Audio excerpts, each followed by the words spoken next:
And குயினை defeat பண்ணதுக்கப்புறம் அந்த இடத்துக்கு ஆண்ட் கிங் போயிருக்கும். அதோட 6வது பத்தது கிட்டத்தட்ட எல்லா எஸ் ரேங்க் ஹண்டர்ஸும் உறைஞ்சு போய் நிற்பாங்க. அதை கண்டினியூ இந்த வீடியோவில் பார்க்கலாம். ஆண்ட் கிங் எஸ் ரேங்க் ஹண்டர்ஸ்க்கு நடுவில் நடந்து போய் அந்த குயின் செத்து கிடக்கும்ல அதுக்கிட்ட போய் நிற்கும். ஆண்ட் கிங் அதோட கோபத்தை எனர்ஜியை வெளிப்படுத்தும். கிட்டத்தட்ட எல்லா எஸ் ரேங்க் ஹண்டர்ஸாலையும் நிற்கக்கூட முடியாது. சடனாக சாகே பின்னாடி போய் ஒரு ஸ்ட்ரைக்கை போட்டுரும். சாகே அடித்த வேகத்துக்கு போய் சுவத்தில் மோதிட்டு கீழே விழுந்து கிடப்பா. இதை பார்த்துட்டு மடாங்கு அதிர்ச்சியில் இருப்பான்.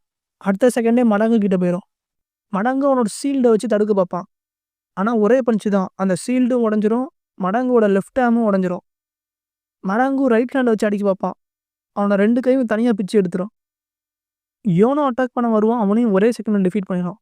சாய் அவனோட ஃபயர்ஸில் யூஸ் பண்ணுறதுக்குள்ளே சாய் அட்டாக் பண்ணிடும். அன்எக்ஸ்பெக்டடாக ஆண்ட் கிங் மேலே சடனாக ஒரு அட்டாக் வரும். அது யாருன்னா மடாங்கு. எஸ்ரா ஹீலர் மின் மடாங்குவோட 2 கையும் ஹீல் பண்ணியிருப்பான்.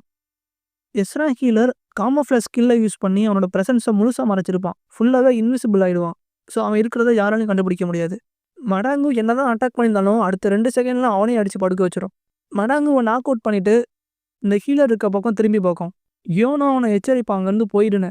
சடனாக எஸ்ரா ஹீலருக்கு பின்னாடி போய் அட்டாக் பண்ணதில் அதோட கை உடம்ப தொலைச்சிட்டு இன்னொரு பக்கம் வந்துடும். இதை பார்த்துட்டு இந்த யோனோ கத்த ஆரம்பிச்சிடுவான் மின் பேரை சொல்லி. மின் அந்த டைம்லையும் யோனோவை தப்பிச்சு போக சொல்லுவான். ஆனால் அடுத்த செகண்டே கிங் அண்ட் தலையை சாப்பிட்ரும். அவன் ஃப்ரெண்டு கொன்னதை பார்த்துட்டு இருந்த யோனோ அவனை அட்டாக் பண்ண வருவான். இங்கும் அட்டாக் பண்ண வர்றப்பவே ஆண்ட் கிங் அவனோட கழுத்தை பிடிச்சிடும். அதோட பவரை தாங்க முடியாத யோனோ பீஸ்ட் ஃபார்ம்லேருந்து மறுபடியும் ஹியூமன் ஃபார்மாகவே மாறிடுவான். யோனோ கிட்ட அவங்களோட கிங் எங்கன்னு ஆண்ட் கிங் கேட்கும்.